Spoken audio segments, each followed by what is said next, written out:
قبر پہ چار دیواری بنانا کیسا؟ قبر پہ چار دیواریں بنانا کیسا اور پیک کے اوپر چھت بنانا کیسا؟ قبر کو چاروں طرف دیوار سے اور چھت سے پیک کر دینا پوچھ رہے ہیں جی جائز تو ہے، لیکن اعلیٰ حضرت رحمۃ اللہ تعالی علیہ نے فتح و رضویہ شریف میں یہ فرمایا ہے کہ جائز ہے، لیکن بہتر یہ کہ اس کی دائیں بائیں اوپر قبلے کی دیوار کی طرف کچھ جالیاں بنا دی جائیں، تو اس سے کیا ہوا بھی آئے گی اور قبر کو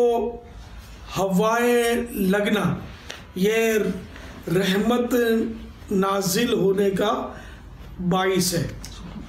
باعث نزول رحمت ہے۔ فتح رضویہ کے 8ویں جلد میں اعلیٰ حضرت رحمۃ اللہ تعالی نے یہ لکھا ہے۔ واللہ تعالی اعلم ورسولہ اعلم عز وجل وصلی اللہ تعالی علیہ وآلہ وسلم صلو علی الحبیب صلی اللہ تعالی